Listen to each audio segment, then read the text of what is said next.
අපේ පියතුමන්ලගෙන් குருக்கள் அவசராய் அனைவருக்கும் வணக்கம். எமது அருட்தந்தைமார்கள் அதே போன்று எமது குருக்கள் அனைவருக்கும் எமது மரியாதைக்குரிய தலை வணக்கம். මෙම අවස්ථාවට සම්බන්ධ වෙලා ඉන්න අපේ යාපනයේ දිස්ත්‍රික්ක නියෝජනය කරන മന്ത്രിවරුන් අපේ රාමලිංගම් සහෝදරය, කුමරන් සහෝදරය, රජීවන් සහෝදරය, බාවන් ආනන්දන් සහෝදරය සියලු දෙනාගෙනුත් ඒ වගේම මේ අවස්ථාවට සම්බන්ධ වෙලා ඉන්න අපේ ප්‍රධාන අමාත්‍ය ධූරදරන අපේ බිමල් රත්නායක සහෝදරය, ඒ වගේම අපේ වන්නි දිස්ත්‍රික්ක නියෝජනය කරන නියෝජ්‍ය අමාත්‍ය උපාලි සහෝදරය, ඒ වගේම අපේ අම්මලා තාත්තලා සහෝදර සහෝදරියන් සියලු දෙනාගේම අවසරයි.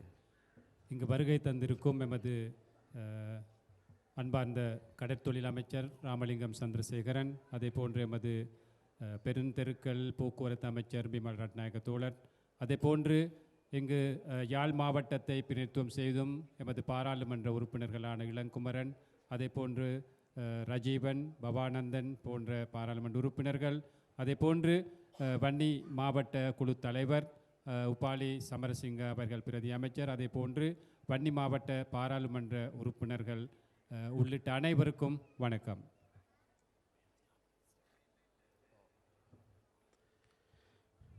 විශේෂයෙන්ම අපි තමුන්නාන්සලා හම්බෙන්න ආවේ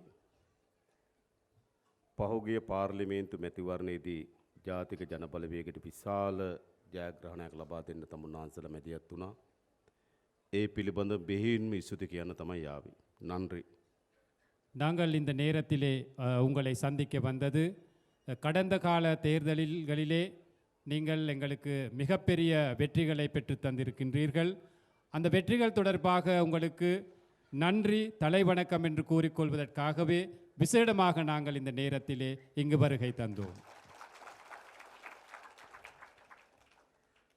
පසුගිය ජනාධිපතිවරණයේදීත් මහමැතිවරණයේදීත් තමුන්නාන්සලා ඉතාමත් නිර්භීත තීන්දුවක් ගත්තා.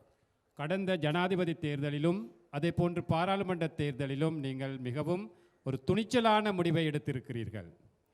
අපි දන්නවා අපේ රටේ දේශපාලනයේ තිබුණේ බෙදුණු දේශපාලනයක්. எங்களுக்கு தெரியும் எமது நாட்டிலே கடந்த கால அரசியல் என்பது பிரிந்துதான் இருந்தது. දකුණේ අය දකුණේ ඡන්ද ලබා ගැනීම සඳහා ජාතිවාදයේ වපුරපු දේශපාලනයක්.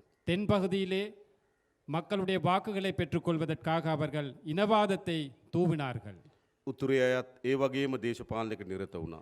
வடபகுதியிலும் அதே போன்ற ஒரு அரசியல் தான் காணப்பட்டது. පොඩි කාලයක් නෙවෙයි. ஒரு குறுகிய காலம் அல்ல, පරම්පරා ගණනාවක් දශක ගණනාවක් අපේ රටේ මේ බෙදුණු දේශපාලනය තිබුණා.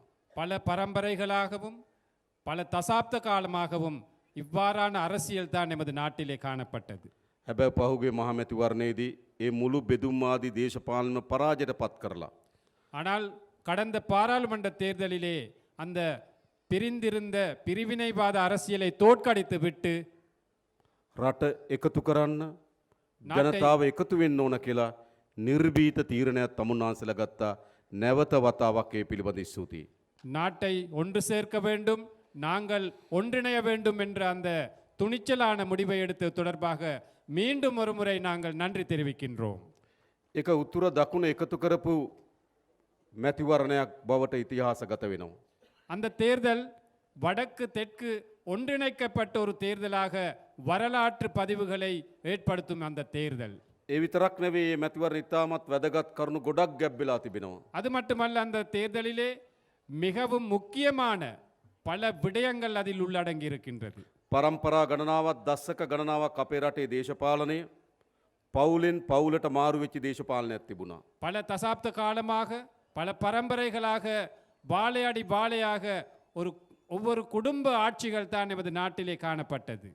ඒ දේශපාලනය පරාද කරන්න සමත් වුණා පහුගිය මැතිවරණවලදී. அந்த குடும்ப ஆட்சிகளை தோற்கடிப்பதற்கும் அந்த கடந்த கால தேர்தல்களிலே நீங்கள் முடிவு செய்தீர்கள். කොහොමද අපේ රටේ දේශපාලනය තිබුණේ? எப்படி எமது நாட்டின் அரசியல் இருந்தது? අම්මා අගමැති, තාත්තා අගමැති, දුව ජනාධිපති. அப்பா பிரதமர், அம்மா பிரதமர், மகள் ஜனாதிபதி. එහෙම නේද? அப்படித்தானே? ඒ විතරක් නෙවෙයි. අයියා ජනාධිපති, මල්ලි ජනාධිපති. அது மட்டுமல்ல, அண்ணன் ஜனாதிபதி, தம்பியும் ஜனாதிபதி. මාම ජනාධිපති බෑන ජනාධිපති. மாமா ஜனாதிபதி, மருமகன் ஜனாதிபதி. කොච්චර කාලයක්ද? எவ்வளவு காலம்? දශක 7කට වඩා වැඩි කාලයක් අපේ රටේ එහෙම දේශපාලනයක් තිබුණා. 7 தசாப்தங்களுக்கும் கடந்து அந்த அரசியல் தான் காணப்பட்டது. ගිය ජනාධිපති ඡන්දෙත් එහෙමයි. கடந்த ஜனாதிபதி தேர்தலும் அப்படித்தான். කවුද අපිට එරෙහිව හිටපු තුන් දෙනා? எங்களுக்கு எதிராக இருந்த 3 பேர் யார்? එක්කෙනෙක් ජනාධිපතිගේ බෑන කෙනෙක්. ஒருத்தர் ஜனாதிபதி, ஒருத்தருடைய மருமகன். තව කෙනෙක් ජනාධිපතිගේ පුතා කෙනෙක්. இன்னொருத்தர் ஜனாதிபதியின் மகன். අනිත් කෙනත් ජනාධිපතිගේ පුතා කෙනෙක්. மற்றவரும் ஜனாதிபதியின் மகன். එහෙම නේද? அப்படித்தானே? හැබැයි මොකද වුනේ? ஆனால் என்ன நடந்தது? ඒ පවුල් පාලනයන් ඔක්කොම බිඳ වටලා පොදු ජනයාගේ ආණ්ඩුවක් ගොඩනගන්න මේ රටේ ජනතාව සමත් වෙලා තිබෙනවා. அந்த குடும்ப ஆட்சிகளை தோற்கடிக்கப்பட்டு இந்த நாட்டிலே சாதாரண மக்களுடைய ஒரு ஆட்சியை அமைப்பதற்காக இந்த நாட்டு மக்கள் முடிவு செய்தார்கள். ඒකත් විශේෂ අත්දැකීමක් ඒ මැතිවරණයේ තිබුණු. அதுவும் ஒரு விசேடமான அனுபவம் தான் அந்த தேர்தலிலே காணப்பட்ட. ඒ විතරක් නෙවෙයි උඩ පන්තියක් තමයි මේ රට පාලනය කරේ.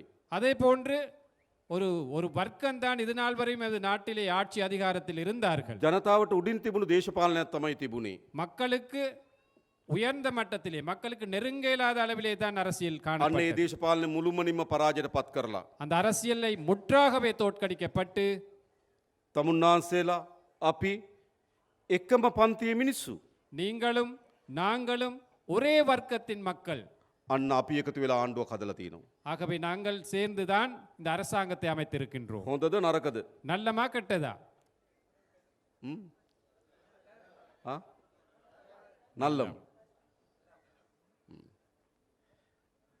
දැන් එහෙනම් මොකද තියෙන්නේ? அப்ப என்ன நாங்கள் செய்ய வேண்டும்? තමුන්නාන්සේලා අප කරේ විශ්වාසය තබලා ආණ්ඩුවක් ඇදුවා. நீங்கள் எம் மீது நம்பிக்கை வைத்து ஒரு அரசாங்கத்தை அமைத்துள்ளீர்கள். එහෙනම් අපේ වගකීම තමයි ඒ විශ්වාසය රකින්න එක. ஆகவே அது பொறுப்பு தான். அந்த நம்பிக்கையை நாங்கள் தக்க வச்சுக் கொள்ளணும். நம்பிக்கைக்கு பொறுப்பு கூற வேண்டும். අපි යන්නේ විශ්වාසය රකින්නවා. அந்த நம்பிக்கையை நாங்கள் பாதுகாப்போம்.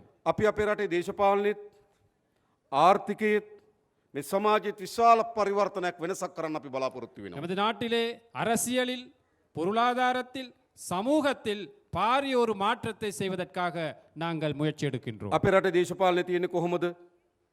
நமது நாட்டில் அரசியல் இருப்பது எப்படி? මහ ජනතාවට වඩා උඩින් ඉන්න දේශපාලනයක්. மக்களுக்கு மேலாக இருக்கும் මහ ජනයාගේ அரசியல். ධනය කෝටි ප්‍රකෝටි ගණන් නාස්ති කරන දේශපාලනයක්. மக்களுடைய பணத்தை பல கோடி ரூபாய்களை வீணாக்கும் මහ அரசியல். ජනයාගේ ධනය කෝටි ප්‍රකෝටි ගණන් හොරකම් කරන දේශපාලනයක්. மக்கள் பணத்தை கோடிக்கணக்கான பணத்தை திருடும் அரசியல். පවුල් වලින් පවුල් වලට මාරු වෙන දේශපාලනයක්. குடும்பத்திலிருந்து இன்னொரு குடும்பத்திற்கு மாறும் அரசியல். අන්න ජාතික ජනබලවේගයේ ආණ්ඩුව ஆகவே தேசிய மக்கள் சக்தியின் அரசாங்கம் ඒ දේශපාලනේ මුළුමනින්ම වෙනස් කරනවා. அந்த அரசியலை முற்றாகவே நாங்கள் மாற்றி அமைப்போம். හොඳයිනේ. நல்லமா? හොඳයිනේ. ඒ කියන්නේ මොකද්ද? ජනතාවත් එක්ක ඉන්න දේශපාලනයක් අපි මේ රටේ හදනවා. அதாவது மக்களோட மக்களாக இருக்கும் ஒரு அரசியலை நாங்கள் கட்டியெழுப்புவோம். මහ ජනයාගේ දේපල மக்களுடைய சொத்துக்கள் නාස්ති නොකරන දේශපාලනයක් හදනවා. வீண் விரயம் செய்யாத ஒரு அரசியலை நாங்கள் அமைப்போம். දැන් තමුන්නාන්සලා දන්නවනේ මේ කංකසන්තුරේ ජනාධිපති මන්දිරයක් තියෙනව නේද? உங்களுக்கு தெரியுமா இந்த காங்கேசன்துறையில ஜனாதிபதி மாளிகை ஒன்று இருக்கு? දැකලා තියෙනවද? கண்டு இருக்கிறீங்களா? අක්කර කීයද? எத்தனை ஏக்கர்? 19. 19 ஏக்கர். අක්කර 19ක විශාල ජනාධිපති මන්දිරයක්. 19 ஏக்கர் பெரிய ஒரு மாளிகை ஒன்று, ஜனாதிபதி மாளிகை.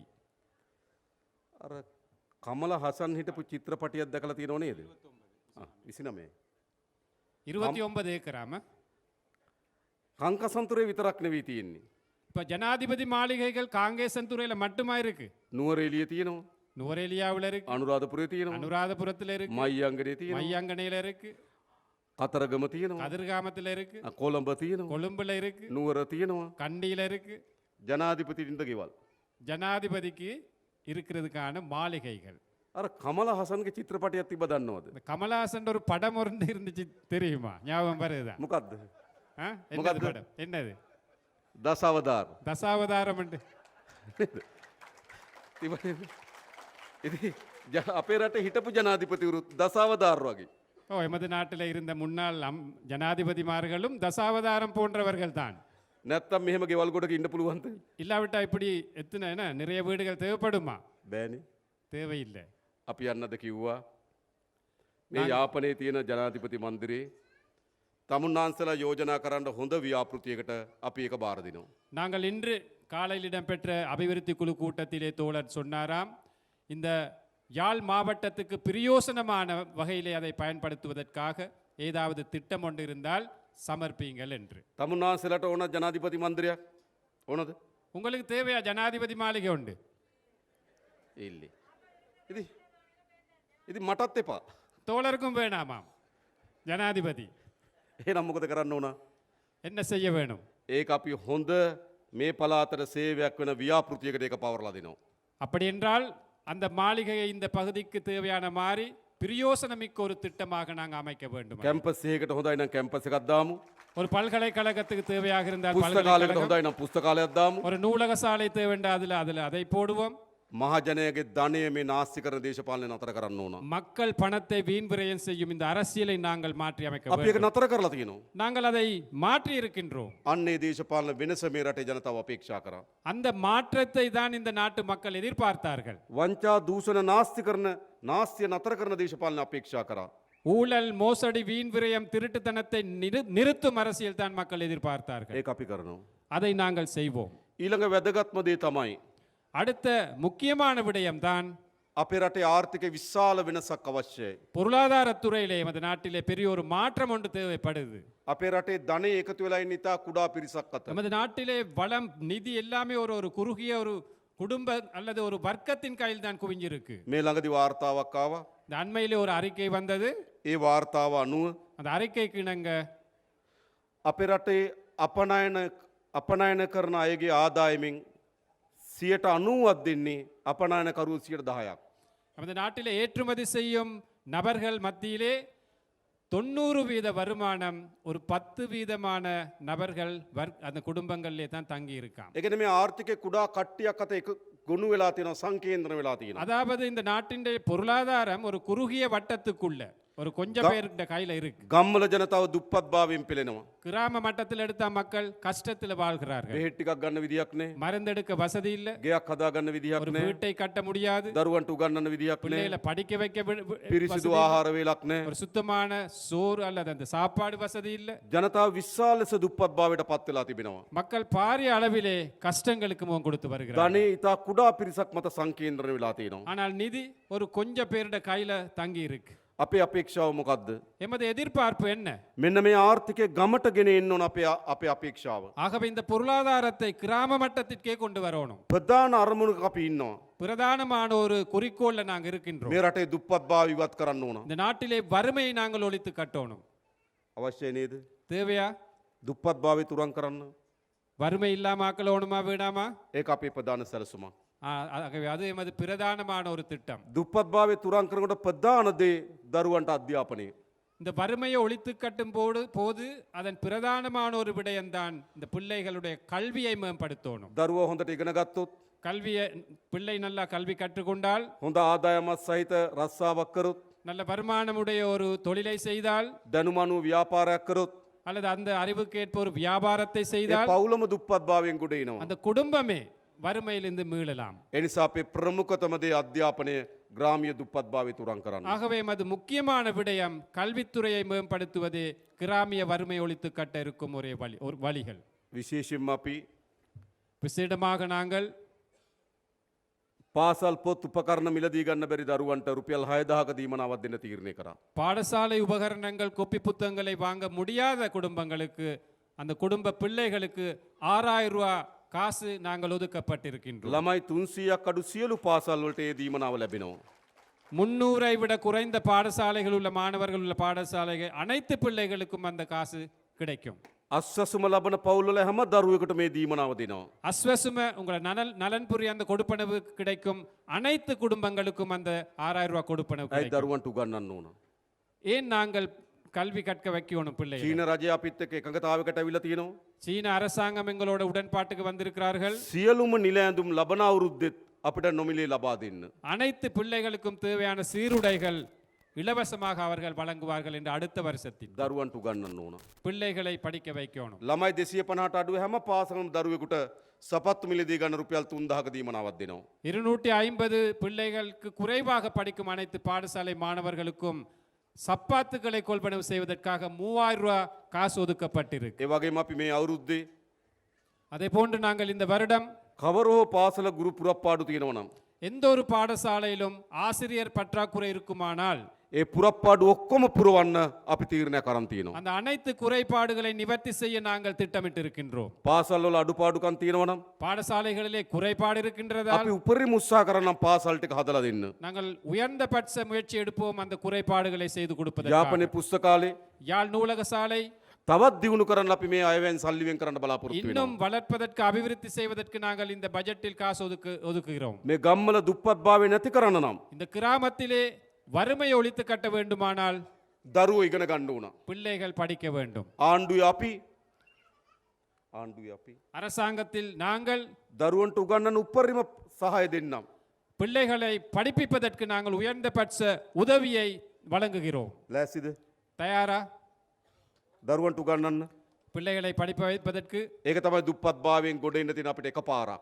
அதுதான் வறுமையிலிருந்து மீளெழுவதற்காக இருக்கும் ஒரு பாதை, ஒரு ඒ வழி. විතරක් නෙවෙයි. அது மட்டுமல்ல, අපේ තරුණ පරම්පරාව දරු පරම්පරාවේ මද්ද්‍රව්‍ය ඌදුරෙන් බේර ගන්න ඕන. இந்த எமது இளம் சமுதாயத்தை இந்த போதை வஸ்திலிருந்து நாங்கள் අපිට மீட்டெடுக்கணும். විශාල ලෙස වාර්තා වෙමින් තිබෙනවා යාපනයේ දිස්ත්‍රික්කයේ මද්ද්‍රව්‍ය වසංගත ගොදුරු වෙමින් තිබෙන බව. எங்களுக்கு அறிக்கைகள் வருது, தகவல்கள் வருது. இந்த யாழ் மாவட்டத்திலே அதிகளவாக இளைஞர்கள் போதை வஸ்துக்கு இரையாகி வருகிறார்களாம். අපි විශේෂ ආරක්ෂක මෙහෙයුම් අධ්‍යයත් කරනවා මේ මද්ද්‍රව්‍ය තුරන් කිරීම සඳහා. நாங்கள் விசேடமான ஒரு திட்டத்தை மேற்கொள்கின்றோம் இந்த போதை வஸ்துவை ஒழிப்பதற்காக.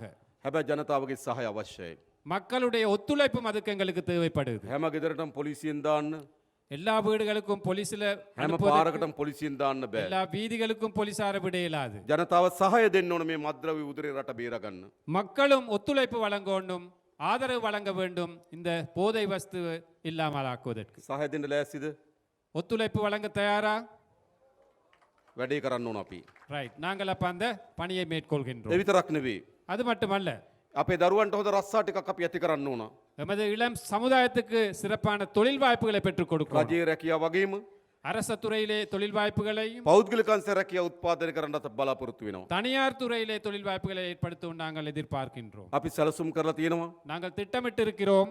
රාජ්‍ය සේවයේ அரச துறையில் 30000කට ආසන්න පුරප්පාඩු ප්‍රමාණයක් අපි හඳුනාගෙන තිබෙනවා. 30,000க்கும் மேற்பட்ட வெற்றிடங்களை நாங்கள் இப்ப இனம் கண்டிருக்கின்றோம். ඒ අත්‍යවශ්‍ය පුරප්පාඩු පුරවන්න අපි බලාපොරොත්තු වෙනවා. அந்த அத்தியாவசிய வெற்றிடங்களை நிரப்புவதற்கு நாங்கள் எதிர்பார்க்கின்றோம். එහිදී විශේෂයෙන්ම පොලිසිය அதில் விசேடமாக போலீஸ் துறை, காவல்துறை අපි 2000කට වඩා වැඩි පිරිසක් මේ අවුරුද්දේ පොලිසියට බඳව ගන්න බලාපොරොත්තු වෙනවා. 2000க்கும் மேற்பட்டவர்களை வருடம் நாங்கள் போலீஸ் துறைக்கு நாங்கள் இணைப்பதற்கு எதிர்பார்க்கிறோம். සාමය ආරක්ෂා කරන්න, அமைதியை பாதுகாப்பதற்கு, ප්‍රදේශ මද්ද්‍රව්‍ය උවදුරින් තුරන් කරන්න போதை வஸ்திலிருந்து பிரதேசத்தை மீட்டெடுப்பதற்கு පොලිසියට විශාල කාර්යභාරයක් තිබෙනවා. போலீசாருக்கு விசேடமாக பொறுப்பு இருக்கின்றது. හැබැයි අපි දැකලා තියෙන දේ තමයි ஆனால் நாங்கள் கண்கூடாக காண்றோம், දෙමළ භාෂාව කතා කරන අය පොලිසියට බැඳෙන ටිකක් අකමැති වගේ තියෙනවා. தமிழ் இளைஞர்கள் போலீஸில் இணைப்பதற்கு சற்று விருப்பமில்லாத மாதிரி விளங்குது. ඒ නිසා අපි කියන්නේ පොලිසියට ඔයගොල්ලෝගේ දරුවෝ ටිකක් එවන්න. ஆகவே நாங்கள் உங்களிடம் கோருகின்றோம் போலீஸ் துறையிலே இணையுங்கள் என்று. ඇයි ඒ භාෂාවෙන් කතා කරන නිලධාරීන් අවශ්‍යයි පොලිසියට. ஏனென்றால் உங்களுடைய மொழியிலே, தாய்மொழியிலே கதைக்கும் போலீசாரங்களுக்கு தேவைப்படுகின்றது. එතන රස්සා ප්‍රමාණයක් ඇති වෙනවා. அதில் தொழில் வாய்ப்புகள் கிடைக்கும் ஒரு அளவு. ඒ වගේම තව අපි විශේෂ කර්මාන්තපුර 3ක් ආරම්භ කරන්න බලාපොරොත්තු වෙන මේ උතුරේ. அதே போன்று இந்த வடமாகாணத்திலே விசேடமான பொருளாதார மையங்கள் 3ஐ කංකසන්තුරේ, அமைப்பதற்கு நாங்கள் எதிர்பார்க்கிறோம். காங்கேசன் துறை, பரந்தன், පරන්තන්, මාන්කුලම් மாங்குளம். මේ ස්ථාන තුනේ අපි අලුත් කර්මාන්තපුර 3ක් ඉදි කරනවා. காங்கேசன் துறை, பரந்தன், மாங்குளத்தில் புதிதாக 3 தொழில் மையங்களை ஏற்படுத்த நாங்கள் எதிர்பார்க்கின்றோம். ඒ කර්මාන්තපුර පාරවල් ටික හදන්න, විදුලිය දෙන්න, ජල සැපයුම දෙන්න මේ අයවැයෙන් අපි මුදල් වෙන් කරන්නත් බලාපොරොත්තු වෙනවා. அதற்கு தேவையான பாதைகள் அமைப்பதற்கு, நீர் வசதிகளை செய்து கொடுப்பதற்கு, மின்சார வசதிகளை செய்து கொடுப்பதற்கு இந்த வரவு செலவு திட்டத்திலே நாங்கள் நிதி ஒதுக்குகிறோம். විශේෂයෙන්ම තමුන්නාසලා ඥාති විශාල ප්‍රමාණයක් විදේශගතව ජීවත් වෙනවා. விசேடமாக உங்களது உற்றார் உறவினர்கள் நிறைய பேர் வெளிநாடுகளிலே தொழில் செய்கின்றனர். ඒගොල්ලන්ට අපි ආරාධනා කරන මෙම කර්මාන්ත පුරවල ආයෝජනය කරන්න ඉන්න කියලා. அவர்களை நாங்கள் கோருகின்றோம் இங்கு வருகை தந்து அந்த மையங்களுடன் முதலீடுகளை செய்து ஒத்துழைப்பு வழங்கும்படி. අපි ඔක්කොම එකතු වෙන්න ඕන මේ රට හදන්න. நாங்கள் அனைவரும் இந்த நாட்டை கட்டியெழுப்புவதற்காக ஒன்று சேரோணும். ඒ විතරක් නෙවෙයි අපි අපේක්ෂා කරනවා அது மட்டுமல்ல, நாங்கள் எதிர்பார்க்கிறோம் සංචාර කර්මාන්ත ඉතාමත් හොඳ ප්‍රදේශයක් මේ උතුරු පළාත. சுற்றுலாத்துறையை கட்டியெழுப்புவதற்கான ஒரு சிறப்பான பகுதியாக இந்த வடமாகாணத்தை අද எடுத்துக்கொள்ளலாம். අපේ දිසාපතිතුමා විසින් පොතක් පිළිගැන්නුවා සංචාර කර්මාන්ත ඉතා වැදගත් ස්ථාන යාපනයේ මේ උතුරේ තියෙන බව පෙන්눔 කරලා. இன்று மாவட்ட செயலாளர் ஒரு நூலை கையளித்தார். இந்த வடமாகாணத்திலே சுற்றுலாத்துறை கட்டியெழுப்பக்கூடிய நிறைய இடங்கள் இருக்கின்றது, அந்த தகவல்களை அறிவுறுத்தியிருந்தார். මේ 2025 වසර ලංකාවට වැඩිම සංචාරකයන් එන වසර බවට පත් වෙනවා. இந்த 2025ஆம் ஆண்டான இந்த ஆண்டில் இலங்கைக்கு வருகை தரும் அதிகூடிய சுற்றுலா பயணிகள் வந்த வருடமாக வரலாற்றிலே பதியும். අන්න ඒගොල්ලෝ උතුරටත් එන්න ඕන. அவர்கள் வடக்குக்கும் வர வேண்டும். ඒකට අපි සැලසුමක් හදනවා. அதற்கு நாங்கள் திட்டங்களை மேற்கொள்வோம். ජනතාවගේ ආර්ථිකය දියුණු වෙන්න ඕන. மக்களுடைய வருமானம் அதிகரிக்கணும். ඒක අපේ ප්‍රධාන ඉලක්කයක් බවට පත් වෙලා තිබෙනවා. அது எமது ஒரு பிரதானமான இலக்காக இருக்கு. ඒ වගේම අපි දන්නවා මේ පළාතේ පොල් වගා කිරීම ඉතාමත් ශාස්ත්‍රීය මහ පොළොවක් පාරිසරික පද්ධතියක් තියෙන බව අපි හඳුනාගෙන තියෙනවා. அதே போன்று இந்த பகுதியை எடுத்துக்கொண்டால் வடமாகாணத்திலே நிறைய இடங்கள்ல தென்னை பயிர்ச்செய்கைக்கு உகந்த பகுதிகளாக இருக்கு. ඒ නිසා පොල් සංවර්ධන මණ්ඩලය විසින් அதனால் අක්කර 40000ක් හඳුනාගෙන තියෙන පොල් වගා කරන්න පුළුවන්. தென்னை அபிவிருத்தி சபையினால் கண்டறிந்திருக்கிறார்கள் 40,000 ஏக்கரில் தென்னை பயிர்ச்செய்கை நடத்தலாம் என்று. අපි බලාපොරොත්තු වෙන ඒ අයට පොල් පැල ලබා දෙන්න, நாங்கள் எதிர்பார்க்கிறோம் அவர்களுக்கு தென்னம்பிள்ளைகளை வழங்க, බිම සකස් කරගන්න ආධාරයක් දෙන්න, நிலத்தை செய்வதற்காக நிதியுதவி வழங்குவதற்கு, පොහොර යොදන්න ආධාරයක් දෙන්න. பசலையிடுவதற்கு உதவி செய்வதற்கு. තමුන්නාන්සලා වගා කරන්න ලෑස්තිද? நீங்கள் பயிரிடுவதற்கு தயாரா? අපි ඒ සඳහා අවශ්‍ය වන උදව් ටික කරන්න ආණ්ඩුවක් හැටියට. நாங்கள் அதற்கான உதவிகளை கட்டாயம் நாங்கள் செய்து ඒ கொடுப்போம். වගේම කුෂ්කර්මාන්ත ඉතාමත් යෝග්‍ය පළාතක් මේ පළාත. அதே போன்று விவசாயத்துறை கட்டியெழுப்ப மிகவும் உகந்த பகுதியாக இருக்கு මේ වන வடமாகாணம். විටත් අපි පොහොර සනාධාර 25,000 දක්වා වැඩි කරා.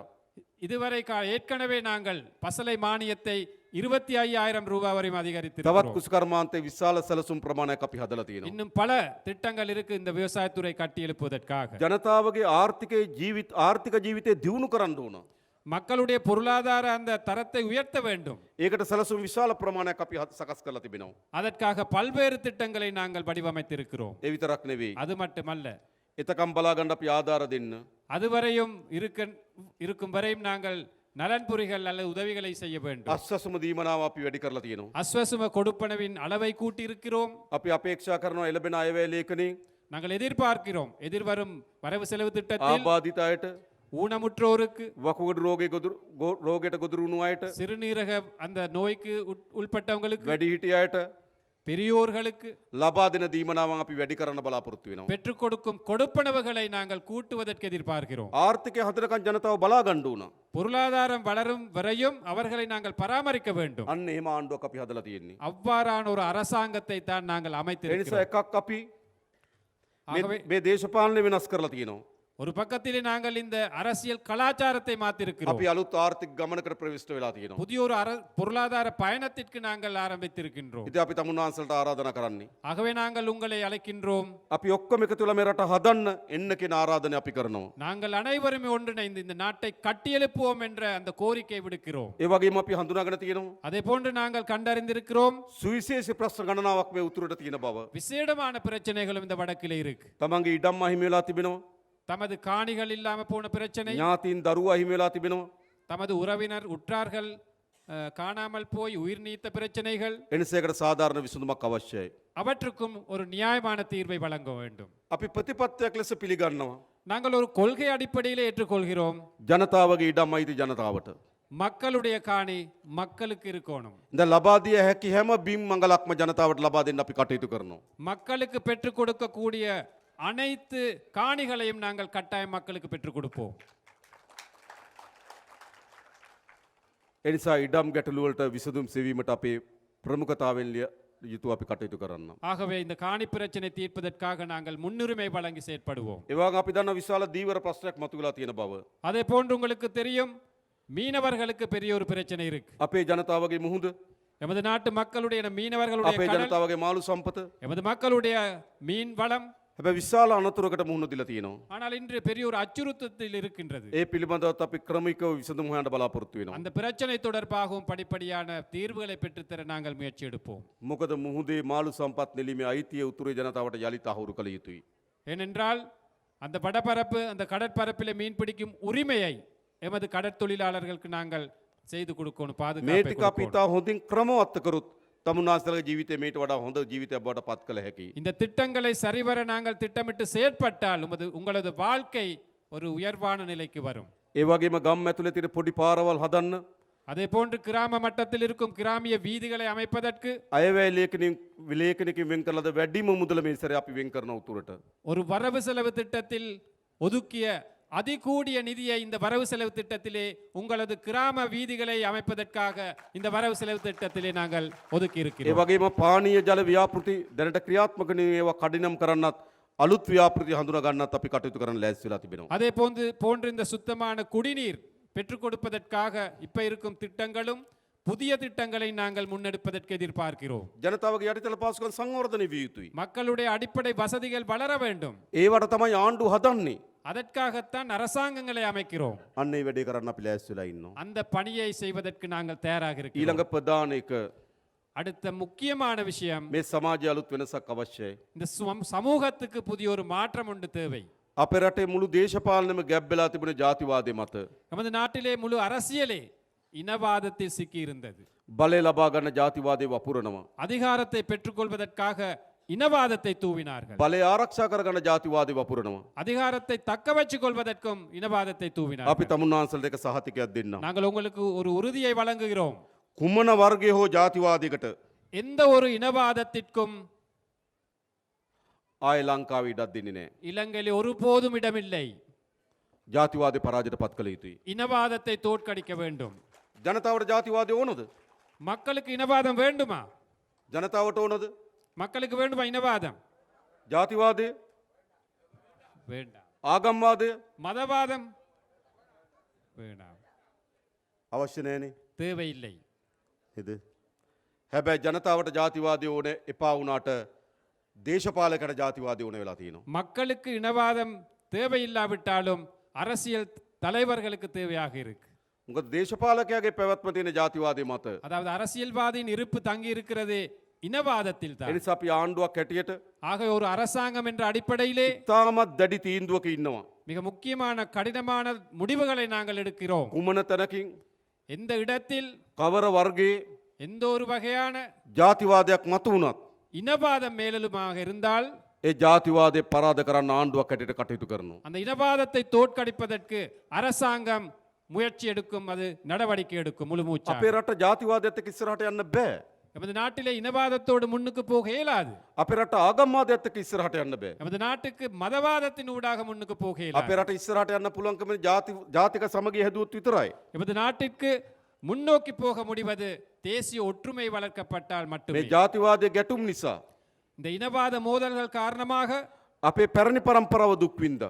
எமது பரம்பரையினர், கடந்த கால பரம்பரையினர் கஷ்டப்பட்டார்கள். අපේ පරම්පරාව දුක් විඳිනවා. எமது பரம்பரை கஷ்டப்படுகிறார்கள். හැබැයි අපේ දරුවන්ගේ පරම්පරාවට ஆனால் எமது பிள்ளைகளின் பரம்பரையை ජාතිවාදයේ ගොදුරු බවට පත් වෙන්න අපි ඉඩ දෙන්නේ නැහැ. இனவாதத்தின் இரையாகுவதற்கு நாங்கள் இடமளிக்க மாட்டோம்.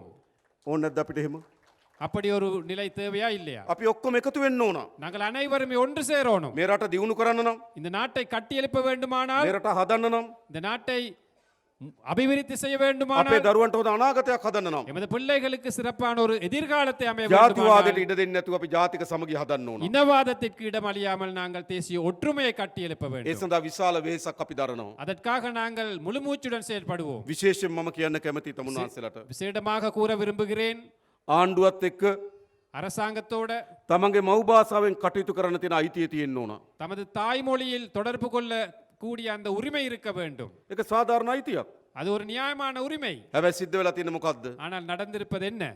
තමන්ගේ භාෂාවෙන් පොලිසියට පැමිණිල්ලක් දාන්න බැරි නම්, தமது தாய்மொழியிலே போலீசில் போய் ஒரு முறைப்பாட்டை செய்ய முடியாவிட்டால், තමන්ගේ භාෂාවෙන් ලියුමක් කරපුවාම ඒ ලියුමට භාෂාවෙන් උත්තරයක් එන්නේ නැත්නම්, நமது தாய்மொழியிலே அரசாங்கத்திற்கு கடிதம் அனுப்பி அதுக்கு பதில் கிடைக்காவிட்டால், එතන භාෂාවේ අසමානතාවයක් තිබෙනවා. அதுல மொழி தொடர்பான ஒரு வேறுபாடு ஒன்று இருக்கு. ඒ නිසා අපි උපරිම උත්සාහ කරනවා ஆகவே நாங்கள் முழு மூச்சுடன் செயற்படுவோம். භාෂාව විසින් ඇති වී තිබෙන අසමානතාවය දුරු කරන්න. இந்த மொழி ரீதியாக ஏற்பட்டிருக்கும் இந்த பிரிவினை அல்லது வேறுபாடை நாங்கள் இல்லாதொழிப்போம். සෑම පුරවැසියෙකුටම அனைத்து பிரஜைகளுக்கும் තමන් කතා කරන භාෂාව අනුව தாங்கள் பேசும் மொழியில் අසාධාරණයක් ඇති නොවන විදිහට කටයුතු කරන්න අපි බලාපොරොත්තු වෙනවා. அநியாயம் ஒன்று ஏற்படுவதற்கு நாங்கள் அளிக்காமல் இருப்பதற்கு ඒ செயல்படுவோம். නිසාම තමයි මම ඉල්ලා හිටියේ. ஆகவே தான் நாங்கள் கோரி நின்றோம். පොලිසියට දෙමළ භාෂාව කතා කරන දරුවන් අවශ්‍යයි.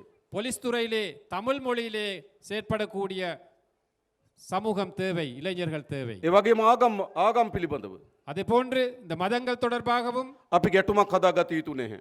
எந்த ஒரு முரண்பாட்டையும் ஏற்படுத்திக் கொள்ள தேவை. සෑම ආගමක්ම எந்த ஒரு மதமும் මිනිස්සුන්ගේ හිත සුව පිණිස දේශනා කරලා තිබෙනවා. மக்களுடைய மன நிம்மதிக்காக நிறைய போதனைகள் வழங்கி කරුණාව, அன்பு, ආදරය, பாசம், මෛත්‍රිය அமைதி ආගම් ශාස්ත්‍රඥ වහන්සේලා විසින් දේශනා කරලා තිබෙනවා. மத தலைவர்கள் அவற்றை போதித்திருக்கிறார்கள். හැබැයි රටේ මොකද සිද්ධ වෙමින් තිබෙන්නේ? ஆனால் நாட்டில் என்ன நடக்குது? ඒ ආගම් උපයෝග කරගන්නවා වෙන් වෙන්න.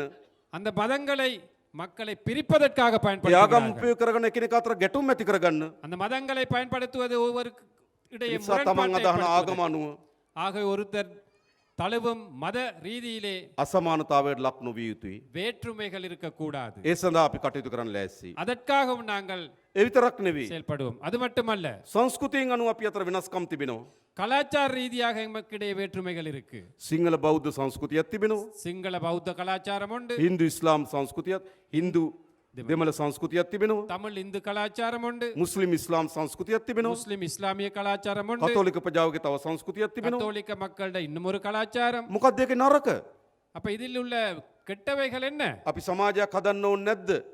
நாங்கள் ஒரு சமூகத்தை கட்டியெழுப்ப வேண்டும். හැම සංස්කෘතියකටම ගරු කරන, எல்லா கலாச்சாரத்தையும் மதிக்கும் ஒரு හැම கலாச்சாரம், සංස්කෘතියක්ම රස විඳින්න පුළුවන් වෙන எல்லா கலாச்சாரத்தையும் ரசிக்கக்கூடிய விதமாக நாங்கள் மாற்ற வேண்டும். අලුත් සමාජයක් අපි හදන්න ඕන. புதிய ஒரு சமூகத்தை நாங்கள் அமைக்க අපේ வேண்டும். රටේ සාමාන්‍යයෙන් තියෙන බෙදුණු උත්සව எமது நாட்டிலே காணப்படுவது ஒவ்வொரு மதங்கள், ஒவ்வொரு இனங்கள் பிரித்து தழுவும் கலாச்சார நிகழ்வுகள். දෙමළ හින්දු ජනතාව තයි පොංගල් සමරනවා. தமிழ் இந்துக்கள் என தைப்பொங்கல் நாங்கள் கொண்டாடுகிறோம். ඉස්ලාම් ජනතාව රාමසාන් සමරනවා. இஸ்லாமியர்கள் ராமசான் கொண்டாடுவார்கள். බෞද්ධ ජනතාව වෙසක් සමරනවා. பௌத்தர்கள் விசாக் பண்டிகையை கொண்டாடுகிறார்கள். ක්‍රිස්තියානි ජනතාව නත්තල් සමරනවා. கத்தோலிக்கர்கள் என கிறிஸ்மஸை ඒවා கொண்டாடுகிறார்கள். හොඳයි. அவை நல்ல හැබැයි சிறப்பு. අපි එකතු වෙලා සමරන්න එකක් ඕනේ නැද්ද? என்றாலும் நாங்கள் அனைவருமே ඒ නිසා අපි බලාපොරොත්තු වෙන මේ අවුරුද්දේ අගභාගයේ වෙනකොට அனைவருமே ஒன்று சேர்ந்து நடத்தக்கூடிய ஒரு கலாச்சார நிகழ்வை සියලු ஏற்படுத்துவதற்கு ජනතාව එකතු කරපු ජාතික සංස්කෘති කුලෙල පවත්වන්න. இந்த வருட இறுதியிலே அனைத்து மக்களும் சேர்ந்து ஒரே ஒரு கலாச்சார நிகழ்வை நடத்துவதற்கு அந்த ஏற்பாட்டை செய்வதற்கு நாங்கள் ඒ எதிர்பார்க்கிறோம். අයට අනන්‍ය සංස්කෘතීන්, ඒ අයට අනන්‍ය සංස්කෘතීන්, அந்தந்த நபர்களுக்கு இருக்கும் தனித்துவமான கலாச்சாரங்கள், ඒ අයට අනන්‍ය විලාසිතාවන්, அந்தந்த இனத்துக்கு அல்லது மதங்களுக்கு தேவையான ඒ අයට අනන්‍ය ආහාර, உடை அலங்காரங்கள், சாப்பாடுகள், ඒ අයට අනන්‍ය වූ සංගීතය, அவர்களுக்கு உரித்தான சங்கீதம், ඒ ඔක්කොම එක තැනකට අපි ගේන්න அவை බලාපොරොත්තු වෙනවා. அனைத்துமே ஒரு இடத்தில் கொண்டு வந்து நாங்கள் சமர்ப்பிக்க கொண்டாட வேண்டும். විශාලතම ජාතික සංස්කෘතික උළෙලක් පැවැත්වීමට අපි අපේක්ෂා කරනවා. மிக மிக விசாலமான மிக பெரிய ஒரு கலாச்சார நிகழ்வை ஏற்படுத்துவதற்கு நாங்கள் எதிர்பார்க்கிறோம். අපේ දරුවෝ එකට ඒව රස විඳින්න ඕන. எமது பிள்ளைகள் அனைவருமே ஒன்றாக அவற்றை ரசிக்க வேண்டும். බෙදුණු උත්සව අපි සමරමු. நாங்கள் எங்களுக்கு உரிய விழாக்களை கொண்டாடுவதோடு හැබැයි අපි එකතු වෙලා උත්සවත් හදමු. ஒன்று சேர்ந்தும் கொண்டாடக்கூடிய நிகழ்வுகளை நாங்கள் ඒ ஏற்படுத்துவோம். පිළිබඳව අපි අවධානය යොමු කරලා තිබෙනවා. அது தொடர்பாகவும் நாங்கள் கவனம் ඉතින් செலுத்தியிருக்கிறோம். අපේ සමාජය යහපත් කරන්න ඕන. அதாவது எமது சமூகத்தை சிறப்பான ஒரு சமூகமாக மாற்ற අනෙක් ආගමට ගරු කරන, ஏனைய மதங்களை மதிக்கும், අනෙකාගේ සංස්කෘතියට ගරු කරන, ஏனைய கலாச்சாரங்களை மதிக்கும், එකිනෙකා අතර සහෝදරත්වයේ සමගිය ගොඩනැගුණු රටක් අපිට අවශ්‍යයි. ஒருவருக்கொருவர் சமாதானமாக நல்லிணக்கமாக ஒற்றுமையாக இருக்கும் ஒரு சமூகம் ඒ නිසා தேவை. අපේ ආණ්ඩුව එවැනි විශාල වෙහෙසක් දරනවා. அதற்காக எமது அரசாங்கம் பெரிய ஒரு பங்களிப்பை செய்கின்றது. ආයෙ ගැටුම් ඇති නොවන රටක් අපිට ඕන. மீண்டும் ஒரு முறை யுத்தங்கள் முரண்பாடுகள் இல்லாத ஒரு நாடு எங்களுக்கு ආයෙ தேவை. යුද්ධ ඇති නොවන රටක් අපිට ඕන. மீண்டும் யுத்தங்கள் இருக்கும் நாடு எங்களுக்கு தேவையில்லை. ඒ වෙනුවෙන් විශාල වැඩ කොටසක් කරන්න අපි බලාපොරොත්තු වෙනවා. அதற்காக அளப்பரிய சேவை செய்வதற்கு நாங்கள் எதிர்பார்க்கிறோம். ඒ විතරක් නෙවෙයි. அது மட்டுமல்ல, මේ රටේ ජනතාවගේ විශාල බලාපොරොත්තුවක් තිබෙනවා. இந்த நாட்டு மக்களுடைய பெரிய எதிர்பார்ப்பு ஒன்று இருக்கு. මේ වංචාව දූෂණය නාස්තිය නතර කළ යුතුයි කියලා. இந்த ஊழல் மோசடி வீண் விரயத்தை நிப்பாட்ட வேண்டும் என்று ලංකාවේ පළමු වතාවට ආණ්ඩුවක් හැදලා තියෙනවා. இலங்கையிலே வரலாற்றிலே முதற் தடவையாக ஒரு அரசாங்கம் அமைந்து මහජනයාගේ මුදල් නාස්ති නොකරන மக்களுடைய பணத்தை வீண் விரயம் செய்யாத මහජනයාගේ මුදල් හොරකම් නොකරන ආණ්ඩුවක්. மக்கள் பணத்தை திருடாத ஒரு அரசாங்கம் அமைஞ்சிருக்கு. හැබැයි අපි එතනින් විතරක් නතර වෙන්නේ නැහැ. அதில் மட்டும் நாங்கள் நிப்பாட்ட மாட்டோம். මේ හොරකම් කරපු ඒවටත් අපි නිසි දඬුවම් ලබා දෙන්න කටයුතු කරනවා. இந்த திருடியவர்களுக்கு எதிராக சட்டத்தை முன்னெடுக்கவும் நாங்கள் எதிர்பார்க்கிறோம். කරන්න ඕනේ නැද්ද? அதை செய்ய வேண்டுமா வேணாமா? කරන්න ඕනනේ. ඒ වැඩ අපි කරන්න ඕන. கட்டாயம் நாங்கள் அதை செய்வோம். ඒ විතරක් නෙවෙයි. அது மட்டுமல்ல, අපි දන්නවා දැන් විශාල කණ්ඩායම් කලබල වෙලා තියෙනවා. அது மட்டுமல்ல, எங்களுக்கு தெரியும் இப்ப வேற வேற ஆட்கள் இப்ப குழப்பம் அடைந்திருக்கிறார்கள். පෞගේ ජනාධිපති ඡන්දෙදී கடந்த ஜனாதிபதி தேர்தலிலே වේදිකා ගොඩක් තිබුණා. நிறைய மேடைகள் இருந்துச்சு, ஒவ்வொரு கட்சிகள் අපේක්ෂක ගොඩක් හිටියා. நிறைய வேட்பாளர்கள் இருந்தார்கள். කහ පාට වේදිකා තිබුණා. மஞ்சள் நிறத்துல இருந்துச்சு කොළ மேடைகள், පාට වේදිකා තිබුණා. பச்சை கலர்ல மேடைகள் இருந்துச்சு, කුරහම් පාට වේදිකා තිබුණා. மண்ணிறத்துல மேடைகள் இருந்துச்சு. දැන් මොකද්ද වෙමින් තිබෙන්නේ? இப்ப என்ன நடக்குது? ඒ බෙදිලා හිටපු අය அவ்வாறு பிரிந்து இருந்த நபர்கள் දැන් එකතු වෙන්න පටන් අරන් තියෙනවා. ஒன்று சேர இப்ப ஆரம்பித்திருக்கிறார்கள். මොකට විරුද්ධවද? எதற்காக? වංචා දූෂණය නතර කරනවට විරුද්ධව. ஊழல் மோசடியை இல்லாமல் ஆக்குவதற்கு எதிராக அவர்கள் වංචනිකයන් දූෂිතයන් නීතිය ක්‍රියාත්මක කරනවට විරුද්ධව. ஊழல் மோசடியாளர்களுக்கு சட்டத்தை நடைமுறைப்படுத்துவதற்கு எதிராக அவர்கள் ஒன்று මේ රටේ சேர்ந்தார்கள். නීතිය සහිත රටක් බවට පත් කරනවට විරුද්ධව. இந்த நாட்டை சட்ட ரீதியான சட்டத்தை மதிக்கும் நாடு வளர்றதுக்கு எதிராக இருக்கின்றார்கள். හැබැයි අපිට විශාල විශ්වාසයක් තිබෙනවා. ஆகவே எங்களுக்கு பெரிய ஒரு நம்பிக்கை இருக்கு. උඩෝය නායකයෝයි කියා ගන්න එකතු වුණාට மேல்மட்டத்திலே தலைவர்கள் என்று கூறுபவர்கள் ஒன்று சேர்ந்தாலும் ජනතාව එකතු වෙන්නේ නැහැ. மக்கள் அவர்களோடு ஒன்று சேர மாட்டார்கள். අපි මීට සුවල්ප මොහොතකට කලින් நாங்கள் சற்று முன் වැලිවැටිතුරේ විශාල රැස්වීමක් තිබ්බා. வல்வெட்டித்துறையிலே மிகப்பெரிய ஒரு கூட்டத்தை நடத்தினோம். දහස් ගණනක් පිරිසක් සහභාගී වෙලා අපිට ශක්තිය ලබා දීලා තියෙනවා. ஆயிரக்கணக்கான நபர்கள் கலந்து கொண்டு எங்களுக்கு பெரிய சக்தியை வழங்கினார்கள். මෙතනත් එහෙමයි. இங்கும் அப்படித்தான். අපේ සහෝදරවරු, எமது தோழர்கள், සහෝදරියන්, சகோதரிகள், අම්මලා, தாய்மார்கள், තාත්තලා தந்தைமார்கள், මේකතු වෙලා තියන්නේ ඇයි? ஏன் இவ்வாறு நாங்கள் ஒன்று கூடி இருக்கிறோம்? කුමක් වෙනුවෙන්ද? எதற்காக? මේ ආරම්භ කරපු ගමන இந்த ஆரம்பித்த பயணத்தை ජයග්‍රහණය සඳහා මෙහෙවීමේ අපේක්ෂාවෙන් සහ බලාපොරොත්තු වෙන්නේ. வெற்றி வரை கொண்டு செல்லும் அந்த எதிர்பார்ப்போடு தான் நாங்கள் இருக்கிறோம். එහෙම නේද? அப்படித்தானே? මේක අපි අතරමඟ අත්හරිනවද? நாங்கள் இடையிலே இதை நிறுத்துவோமா? නෑ, මතක තබා ගන්න. இல்லை. මේ ගමන මේ රට හදලා තමයි අපි ආපහු හැරිලවත් බලන්නේ. இந்த நாட்டை கட்டியெழுப்பதன் பின்பே இந்த நாட்டை நாங்கள் இந்த பயணத்தை திரும்பி பார்ப்போம். එනිසා අපි ඔක්කොම එකතු වෙන්න ඕන කාලය ඇවිල්ලා තිබෙන්නේ. ஆகவே நாங்கள் அனைவருமே ஒன்று சேர வேண்டிய காலகட்டம் මේ இது. ගමන ආපහු හරවන්න දෙන්න බෑ.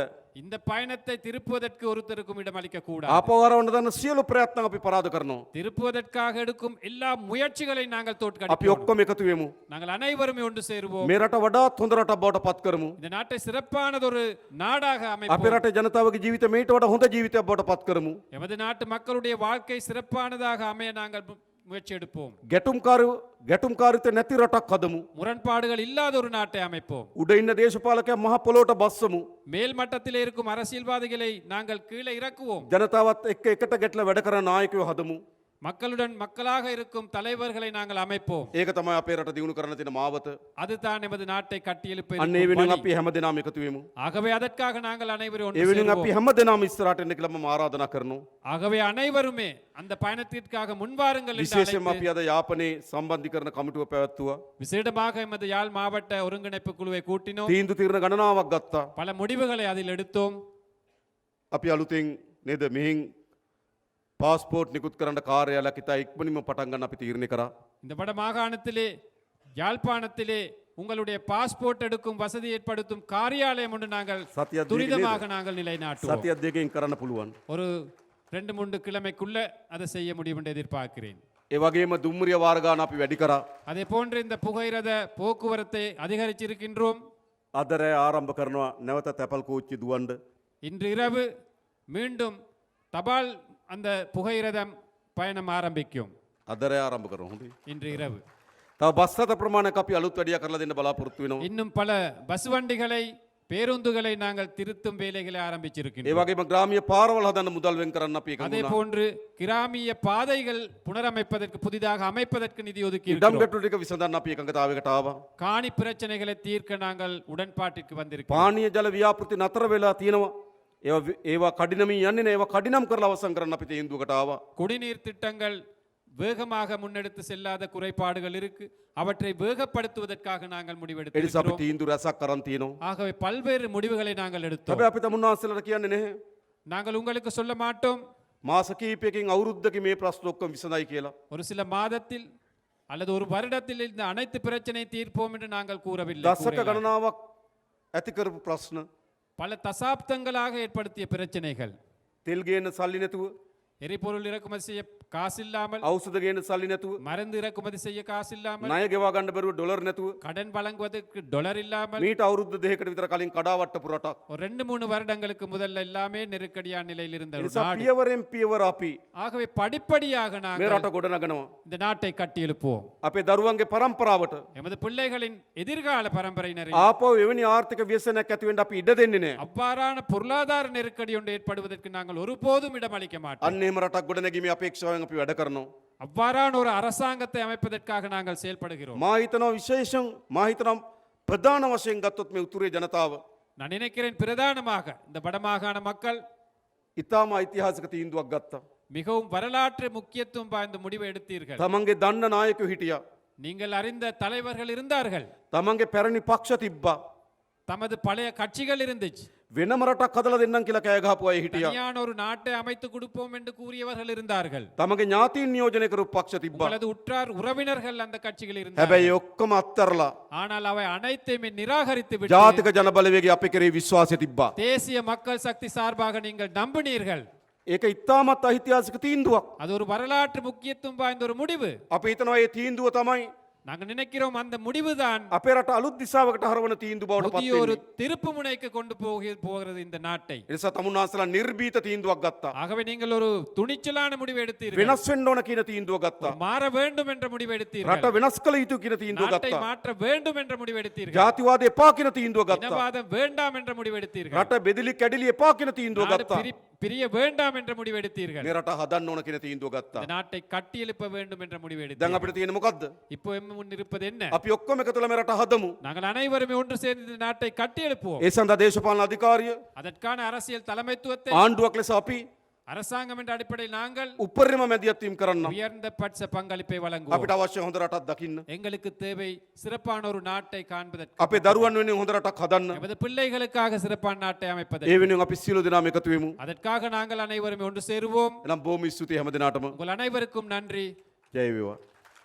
வாழ்க வெற்றி அனைவரும்